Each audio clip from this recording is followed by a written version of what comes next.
Donc, dans la vidéo précédente, qui concernait la communication écrite en général, je vous ai parlé de la grille de Lasswell et des questions clés, donc du QQ-QCP.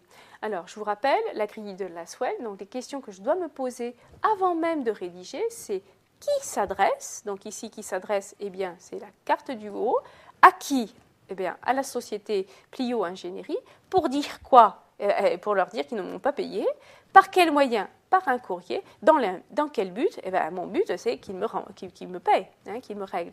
Alors, soit j'utilise la grille de Lasswell, soit j'utilise les questions clés. Donc, qui, quoi, où, quand, comment, pourquoi. Donc là, on va dire exactement la même chose. C'est une autre façon de présenter l'information. Alors, toujours avant de se jeter sur sa feuille pour pouvoir écrire sa lettre ou de se jeter sur son clavier, on va se demander quel est l'objectif de ma lettre. Qu'est-ce que je veux atteindre comme objectif? Est-ce que je veux le gronder parce qu'il ne m'a pas payé? Non. Qu'est-ce que je veux? Je veux qu'il paie. D'accord? Alors, si je veux le gronder, je m'y prendrai d'une certaine façon. Si je veux qu'il me paie, je vais m'y prendre d'une autre façon. Attention, c'est un client. Donc, il ne faut pas que je le brusque, il ne faut pas que je le brutalise, sinon je risque de le perdre. D'accord? Donc, il faut que je sois assez souple dans mon discours pour qu'il ne soit pas vexé d'être rappelé à l'ordre et puis qu'il m'envoie surtout son chèque. Alors, donc, je vais noter, puis sélectionner toutes les idées, les ordonner. Donc, ça, c'est les règles classiques. Et puis après, je vais rédiger mon courrier. Alors, quel plan dois-je suivre? Alors, il y a plusieurs possibilités. Il y en a une, c'est celle qui est la plus courante. C'est, on va d'abord parler d'hier. Ensuite, je vais parler d'aujourd'hui et après, je vais parler de demain. Par exemple, je vais dire « Hier, je vous ai envoyé une facture. Aujourd'hui, je constate que vous ne m'avez pas payé. Aujourd'hui, je constate et en plus, je vous réclame le paiement. Demain, vous allez me l'envoyer. » Voyez, donc ça, c'est un plan possible. Vous avez une autre possibilité, c'est aujourd'hui, hier, demain. Et c'est celui que je vous ai utilisé pour cette carte du haut. Voyez, aujourd'hui, je vous rappelle que votre solde est débiteur. Hier, je vous ai envoyé une facture. Demain, je pense que vous allez me payer. Enfin, c'est pas demain, c'est sous week-end. D'accord? Donc là, c'est un plan c'est le même que tout à l'heure, mais un petit peu différent. Je peux aussi utiliser un troisième plan que l'on utilise bien souvent quand on a à résoudre un problème. C'est le plan esprit.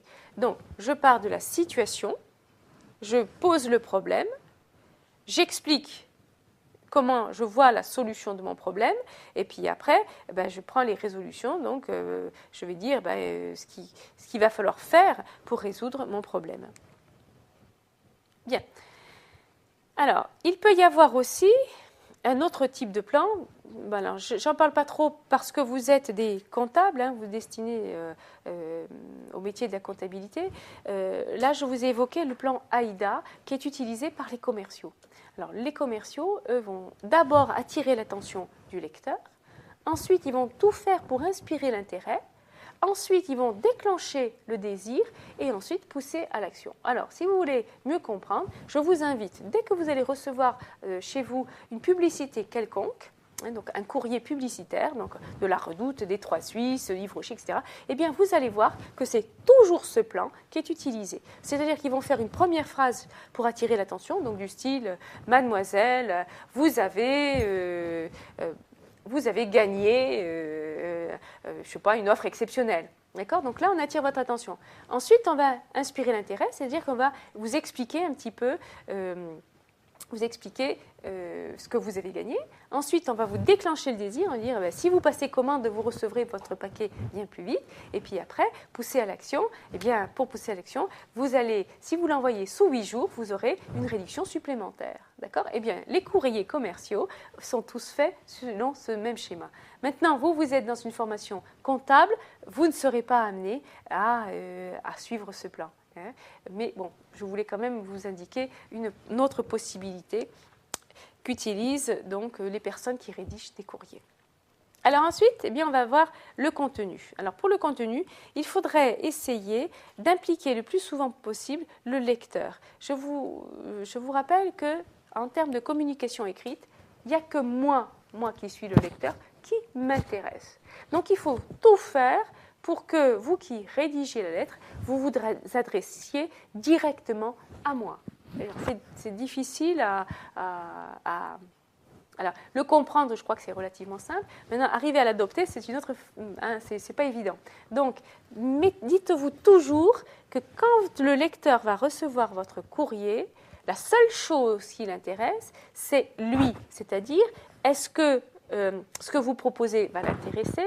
Est-ce que vous le flattez? Voyez, essayez de penser à lui avant même de penser à vous, à ce que vous souhaitez. D'accord? Donc, retenez bien, il n'y a que moi qui m'intéresse. On est tous faits, je vous rassure, hein, on est tous faits selon le même modèle. Hein. Bien, alors, on essaiera aussi d'utiliser des mots de liaison. Alors, des mots de liaison pour chaque paragraphe. Par exemple, je peux dire car, c'est pourquoi, en effet, ainsi, par ailleurs.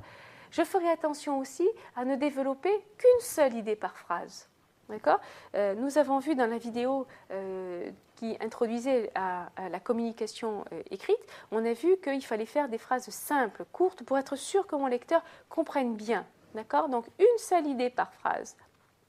Donc, dans ma phrase, je vais mettre un sujet, un verbe, un complément.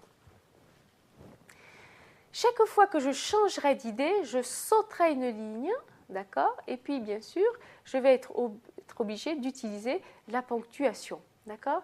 Donc, regardez ici, je change d'idée. D'entre mon premier paragraphe, eh bien, je rappelle que le compte est débiteur. Je change d'idée parce que là, je fais référence à la facture. Je change d'idée parce que je réclame le règlement. Je change d'idée parce que je remercie et puis je demande, bien sûr, mon règlement. Donc, si vous voulez, chaque fois que je change d'idée, je change de paragraphe et pour que l'ensemble soit bien compréhensible, je vais me servir de la typographie, donc de la façon dont j'écris, pour que instinctivement le lecteur sache que j'ai changé d'idée. D'accord ? Bon, alors on a déjà bien avancé, maintenant il va falloir se jeter à l'eau et il va falloir débuter sa lettre. Alors on peut commencer par des phrases banales, hein, du style « Nous avons bien reçu votre lettre due ». Ça marche, vous voyez, c'est du vocabulaire très courant. Je peux commencer aussi par « lors de notre entretien téléphonique dû ». Je peux changer et dire « comme convenu lors de notre entretien dû ». Vous voyez, c'est une petite phrase bateau qui permettent d'introduire son courrier. Alors attention, mes étudiants vont la plupart du temps jouer la facilité. Et donc ils vont commencer leur lettre par « suite à ». Suite à notre entretien téléphonique, suite à votre visite, suite, etc. Bon, alors, le souci, c'est que oralement, dans une conversation entre amis, vous ne diriez jamais « Ah oui, suite à ton appel, je viens… » Non, non, non, vous allez dire à votre collègue « comme convenu, etc. » Bien, alors… Suite à, pour tout vous dire, c'est une façon d'introduire sa lettre qui date depuis très très très longtemps. Moi-même, quand j'étais jeune étudiante, on me disait déjà « n'utilise pas le suite à » parce que c'est trop ringard. Alors moi, attention, dans l'entreprise dans laquelle vous ferez votre stage, peut-être que tous les courriers commencent par suite à. Eh bien moi, je vous mets en alerte, attention. Suite à, si je commence ma phrase par suite à tous les coups dans le reste de ma phrase, je ne vais pas utiliser les conjonctions de temps, enfin mes temps ne vont pas être conjugués correctement et les structures de mes phrases vont être bancales. Donc, pour être sûr que votre phrase tient la route, évitez le suite à, comme cela, vous ne commettrez pas d'erreur. Alors, vous verrez pendant votre stage que beaucoup de courriers commencent par suite à, et bien souvent, la phrase qui suit est tout à fait bancale. Bon, alors, on est en 2009, on utilise un vocabulaire de 2009. Donc, je préfère, plutôt que de dire suite à, vous dites comme convenu lors de notre entretien téléphonique ou lors de votre visite. On peut aussi commencer par « Nous vous remercions de votre lettre due ». C'est une autre façon d'introduire son travail. Vous pouvez dire aussi « Nous sommes surpris ». Nous sommes surpris de ne pas avoir reçu le règlement de votre facture. On peut aussi dire « Nous prenons acte de votre souhait d'intégrer notre entreprise à partir de début novembre ». On peut aussi commencer par « J'ai le plaisir de vous informer », etc. Voyez, donc tout ça, ce sont des petites phrases qu'on peut utiliser, mais sans difficulté. Je vous prie de trouver 6 jouets. Alors, on a vu comment commencer, on va voir comment conclure. Alors, pour conclure, on peut introduire sa conclusion par « en conclusion ». On peut dire « je me tiens à votre disposition pour de plus amples informations ». Alors ça, c'est banal, mais enfin, c'est assez compréhensible, c'est assez direct. Hein. Vous êtes à la disposition de votre lecteur, c'est bien. Vous pouvez lui dire « je vous saurai gré de bien vouloir ». Alors attention avec « saurai gré ». Beaucoup de mes stagiaires se trompent et me disent « je vous serai gré ». Serai donc de l'auxiliaire être. Non, je vous mets en alerte. Attention, c'est savoir gré, pas être gré, savoir gré. D'accord? Donc j'écris bien « je saurai » S-A-U. Je peux dire aussi « je vous remercie de me faire connaître la suite que vous pensez donner à ce dossier ». Vous voyez, c'est du vocabulaire que je peux utiliser de façon orale sans problème. On va voir maintenant les formules de politesse. Alors, les formules de politesse, c'est assez compliqué. Assez compliqué parce qu'on est dans une... Alors, on a tous lu des formules un peu désuètes. On a vu aussi des formules un peu modernes et c'est difficile de savoir ce qu'il faut, quelle formule choisir. Alors, je vous rappelle quand même qu'en termes de communication écrite, il n'y a pas de règles. Ce n'est pas comme dans la finance, ce n'est pas comme dans les autres UV, où là, on vous donne une formule et puis il faut l'appliquer, point final. Là, ce n'est pas du tout pareil. Hein, c'est communication écrite, on l'arrange dans les sciences molles, c'est-à-dire que je vais vous affirmer quelque chose et puis dans 5 minutes, je vais dire un peu le contraire. Ne soyez pas déboussolés, c'est comme ça. La communication, c'est à vous de trouver le juste milieu. D'accord ? Ça dépend de trop de paramètres. Alors, pour les formules de politesse, bon, on peut... quand on s'adresse à un client, on va me dire quelque chose de très simple. « Veuillez croire, monsieur, en nos sentiments dévoués. » Bon, on peut le faire. On peut ne pas le faire aussi. Parce que moi, j'aime pas tellement. En affaires, on fait pas de sentiments. Hein. Donc, bon, on peut parler de sentiments, on peut trouver autre chose. Quand on s'adresse à un fournisseur, là, on a une autre position. Hein. Donc, le client, il faut vraiment que je lui plaise et que je lui montre que je suis très attentif à lui. Le fournisseur, j'ai une autre attitude. Veuillez agréer, monsieur, nos salutations distinguées. Ça peut être nos salutations distinguées ou mes salutations distinguées. Si je dois faire un courrier pour mon supérieur hiérarchique, je peux lui dire « Veuillez agréer, monsieur, en l'expression de mes sentiments respectueux. » Bon, après, c'est à nuancer, hein, ça va dépendre de la relation que vous avez avec votre supérieur hiérarchique. Hein, ça ne va pas dans toutes les entreprises. À vous de voir. Si vous vous adressez à quelqu'un qui est votre égal, vous pouvez lui dire « Croyez, monsieur, à l'assurance de mes sentiments cordiaux. » Pour une femme, on va lui dire « Recevez, madame, nos sincères salutations. » En principe, un monsieur n'envoie pas ses sentiments à une femme. Bon, mais c'est un peu désuet tout ça, hein, c'est un petit peu dépassé. Et vous pouvez utiliser d'autres formules de politesse que vous avez trouvées dans des courriers. Hein, ne soyez pas trop attachés au tableau que je vous ai indiqué ici. Là, je vous donne des repères. Hein. Attention, ça n'est pas une obligation, c'est un repère. Si vous ne savez pas quoi mettre, eh ben voilà, vous pouvez mettre tout cela. Alors, on a vu des formules de politesse un peu désuètes, un peu dépassées. On a l'impression d'être à l'époque de Courteline. Vous voyez, aujourd'hui, on envoie bien souvent ces courriers par mail. Et alors, du coup, dans les mails, eh bien, on va utiliser des formules qui sont plus modernes, hein, du style amicalement, du style cordialement, ou alors très cordialement, si on veut insister, du style respectueusement vôtre. Donc là, en fait, sincèrement vôtre. Là, qu'est-ce qu'on fait ? Eh bien, on copie la correspondance américaine et anglo-saxonne. Voyez, eux ne font pas des phrases de politesse à n'en plus finir. Ils vont vous dire yours truly, par exemple, ou faithfully. Bon, c'est 2 mots hein, pour dire la même chose, hein, sincèrement vôtre, amicalement, etc. Hein. Eh bien, on a tendance aujourd'hui, dans certains types de correspondance commerciale, à utiliser cette formulation. Mais attention, il y a 2 écoles. Hein. Il y a l'école qui prône pour le respect des traditions et puis une autre école qui dit il faut dépoussiérer tout cela et puis parler plus simplement. hein.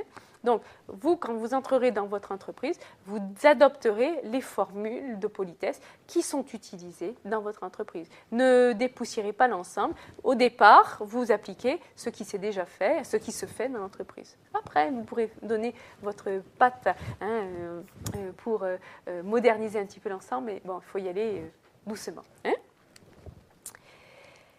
Alors, quelles sont les différentes erreurs que commettent en général les personnes? Eh bien, le problème des concordances de sujets. Regardez, cette phrase-là, « En vous priant de m'excuser de cette erreur, veuillez agréer… » Bon, alors, en vous priant de m'excuser de cette erreur, qu'est-ce qui doit m'excuser? C'est vous, d'accord? Veuillez agréer, ici, ça sera nous. Regardez la différence.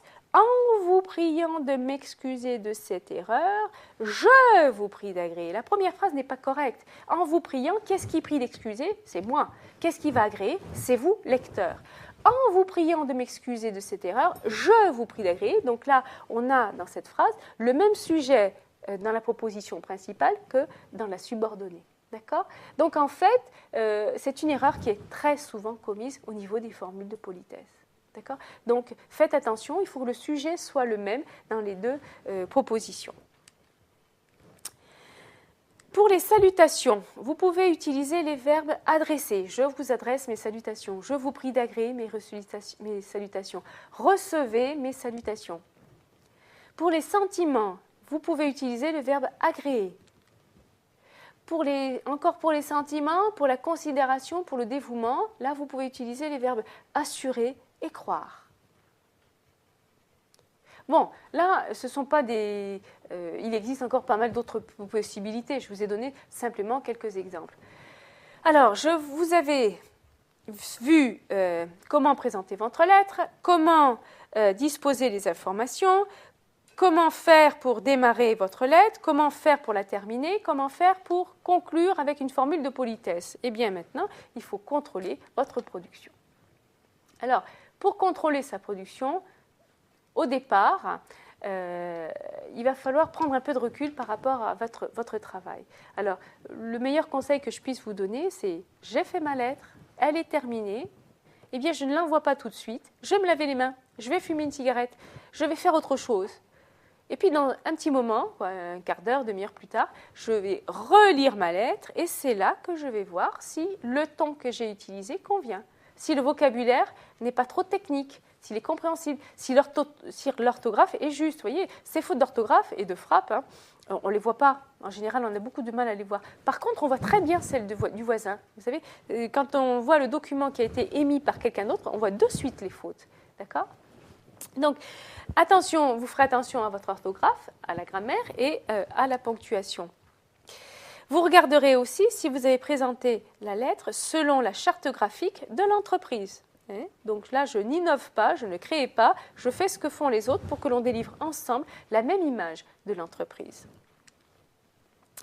Vous contrôlerez également si vous n'avez pas oublié les mentions obligatoires, si vous avez bien indiqué l'objet, les pièces jointes, le nom du signataire et puis sa fonction. N'oubliez pas toutes ces informations, n'oubliez pas que le courrier va être gardé dans l'entreprise pendant plus de 10 ans et peut être présenté devant les tribunaux. Donc tout est important. Comme je vous le disais tout à l'heure, vous vérifierez que vous avez bien respecté la charte graphique de l'entreprise. Le meilleur conseil que l'on puisse vous donner, au départ, quand vous démarrerez votre vie professionnelle, demandez au collègue d'à côté s'il veut bien relire votre lettre. D'accord ? Parce que lui verra vos fautes. Lui vous dira « Attends, t'es un peu sec là. » Vous voyez, n'hésitez pas à voir vos collègues. Ils ont connu les mêmes difficultés pour rédiger. Donc, après, quand vous aurez l'expérience, vous n'aurez pas besoin, vous le ferez tout seul. Mais au départ, pour savoir si vous avez adopté le bon ton, si vous avez utilisé le bon vocabulaire, etc., demandez, donc quand vous serez en entreprise, en stage, demandez à votre tuteur. Et après, dans la vie professionnelle, allez voir vos collègues. N'oubliez jamais de faire cette étape de contrôle parce qu'elle évite quand même pas mal d'erreurs et de maladresses. Voilà, alors peut-être qu'on va terminer maintenant et vous vous dites, bon, ben, comment je peux faire? Moi, je ne suis pas douée en français, à l'école, ce n'était vraiment pas ma tasse de thé. Comment faire pour s'améliorer? Eh bien, pour s'améliorer, ce que je vous recommande, c'est d'être toujours aux aguets. C'est-à-dire que chaque fois que vous avez un document ou un courrier dans les mains, ben, regardez comment il a été rédigé. Regardez le fond et regardez la forme. D'accord? Vous devez être en éveil permanente. Ensuite, que ce soit d'ailleurs, il faut être en éveil, que ce soit par rapport aux courriers qui circulent dans l'entreprise ou ceux qui proviennent de l'extérieur. Dans l'entreprise, ça va vous permettre de voir si vous êtes conforme aux usages de la maison. Les documents extérieurs, c'est pour voir s'il n'y a pas quelques bonnes idées à récupérer. Donc, soyez, soyez en veille permanente. Ce que je vous recommande aussi, c'est de lire la presse professionnelle. Alors, pourquoi lire la presse professionnelle? Parce que vous savez, un journaliste, c'est quelqu'un qui doit vendre ses articles. Donc, il faut qu'il soit lu, sinon le journal ne va pas être vendu. D'accord? Donc, lui, il a étudié le comportement du lecteur. Donc, il a une façon de rédiger qui est suffisamment attractive pour que l'article soit lu. D'accord? C'est quand même le journaliste est le professionnel de l'écriture. Bien sûr, l'écrivain donc qui rédige des romans, etc. Lui, il va jouer avec les mots, il va avoir le souci de la précision, etc.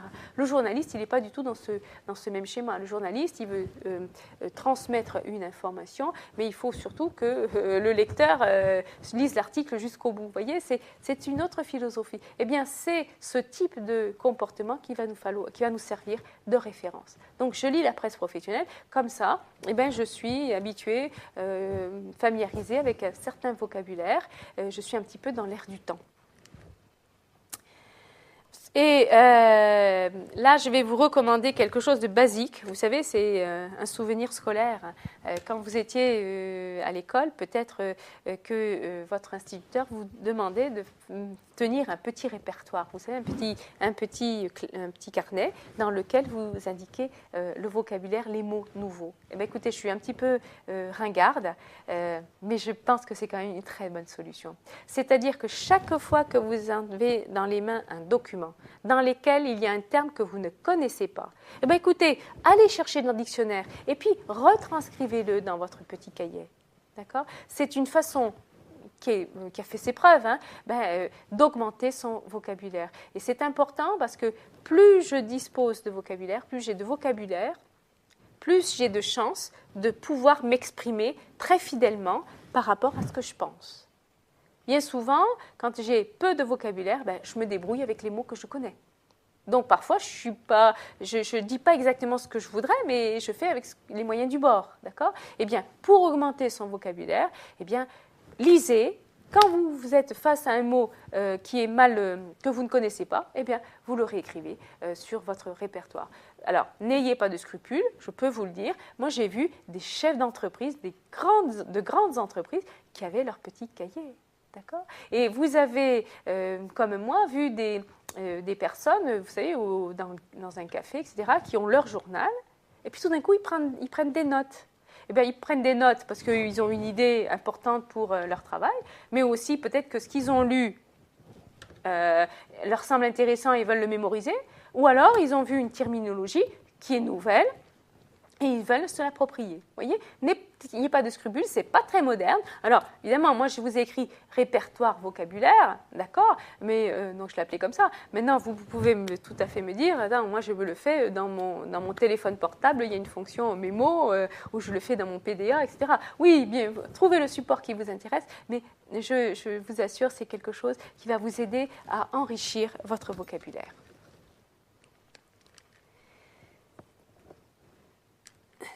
Bien, eh bien écoutez, nous en avons terminé sur les conseils pour rédiger une lettre commerciale. Gardez bien sous les yeux le modèle de la carte du haut. Vous pourrez vous en resservir pour vos prochaines lettres commerciales. Je vous remercie de votre attention.